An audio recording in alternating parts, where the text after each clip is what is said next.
third day of our multi-day severe threat, and we've got plenty of ingredients in play, obviously, to bring us the severe weather that we're seeing right now and that we will continue to see later. So today, best chance of severe weather from parts of Missouri into Illinois, into Kentucky and Tennessee. This includes Metro Nashville and Paducah. So we get into some pretty populated areas here across the Tennessee Valley into the Midwest. A position of upper level winds is producing some increased lift. So we've got that air diverging. That's providing the lift. So that air fills up that void, and those strong upper jet stream winds off to the north and to the south help produce that. We've got that warm front too, and a lot of times we watch for that extra bit of turn around our warm front boundaries. That's also allowing winds out of the south, and what those southerly winds are going to do, bump up the moisture, bump up the warmth. So that increases our available energy across the area. As energy spreads northward, it will feed and fuel thunderstorm development, and we'll see more potent thunderstorms take over through the second half of today and tonight.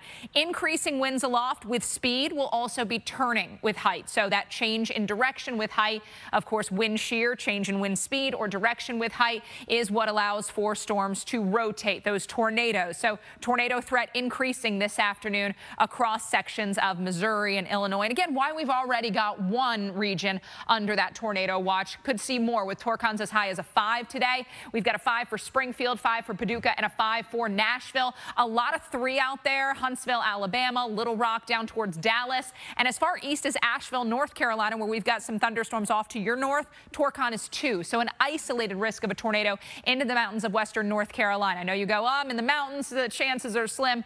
Not out of the question. Damaging wind threat, though, will be an issue. We saw that with that storm into eastern Tennessee. That thing was warned for 80-mile-per-hour winds earlier today. Damaging wind gusts likely out of our storms this evening. So we're going to have another complex rolling through. These could be these storms within the complex could be packing quite a wind punch. So be prepared for possible power outages. Have a flashlight, have your cell phones charged, have what you need to keep yourself comfortable through a power outage, because I think those numbers will go up. 75-mile-an-hour or greater winds possible in that white outline zone. Where I think we see the greatest likelihood of the damaging winds is going to be in parts of Missouri, southern Illinois, western parts of Kentucky, and then north and west parts of Tennessee, again, including Metro Nashville. Threat for 1 inch or greater diameter hail from middle Tennessee back into Texas. This includes Dallas. This includes Little Rock and areas inside that white outlined area, 2 inch or greater diameter hail. So that gets us into that egg size or lime size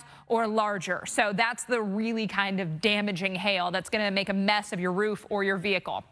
Afternoon hours, we've got first complex of thunderstorms rolling through. You can see it really grows in size. The coverage is going to go way up through the afternoon. So an absolute mess on the radar. Very heavy rain for the late day drive and for your evening hour. So if you've got plans out there this evening, be prepared for just awful road conditions. We get to 11 o'clock. Now our next storm's coming into Asheville, coming into the upstate of South Carolina, North Georgia, northern parts of Alabama, back into Texas and Arkansas. We've got a complex there. And take a look at this cluster of heavy rain and storms just rolling east through the overnight hours. Going to be absolutely pouring across parts of Tennessee, across parts of North and South Carolina through the overnight hours. And tomorrow morning could be a pretty potent line working towards a place like Atlanta. Mike, morning commute on Thursday might be an absolute mess. Yeah.